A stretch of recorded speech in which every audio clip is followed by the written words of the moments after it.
میں نے دیکھا ہے کہ چھوٹی چھوٹی باتوں پر ہمارے نوجوان اپنے ماں باپ کے جذبات کو کچل دیتے ہیں. اب وہ حیا نہیں رہا کہ ماں ناراض ہے، باپ ناراض ہے. نہیں، یہ کوئی معاملے چینج ہو گئے حالات کے ساتھ.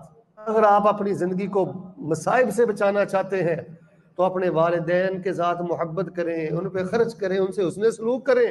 میں آپ کو صرف ایک مشہور واقعہ یاد دلواتا ہوں، سب کو پتہ ہے. وہ آپ کو علم ہے نا، 3 آدمی غار میں چلے گئے تھے تو وہ پتھر گرا تھا اور وہ غار کا منہ بند ہو گیا تھا. تو ان میں سے ایک نے کیا کہا تھا؟ کان علی ابوان شیخانی کبیران.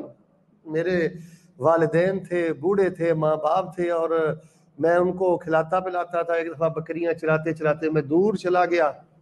جب میں واپس آیا دودھ لے کر، بکریاں لے کر، وہ سوئے ہوئے تھے. اے میرے اللہ، میں ساری رات ان کے سرانے کھڑا رہا. یہاں ہم اپنی ماں کا 5 منٹ ویٹ نہیں کرتے، باپ کا 10 منٹ انتظار نہیں کرتے.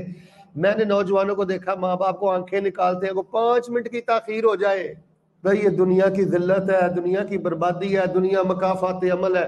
مت سمجھو آج اپنے ماں باپ کو ستاؤ گے کل ہمیں کوئی عزت ملے گی، اولاد کی طرف سے راحت ملے گی. ایسے نہیں ہوتا. اللہ تعالیٰ، میں نے اپنے ماں باپ کا حیات تیرے لیے کیا تھا، وہ تو بےچارے کمزور تھے، کچھ کر نہیں سکتے تھے.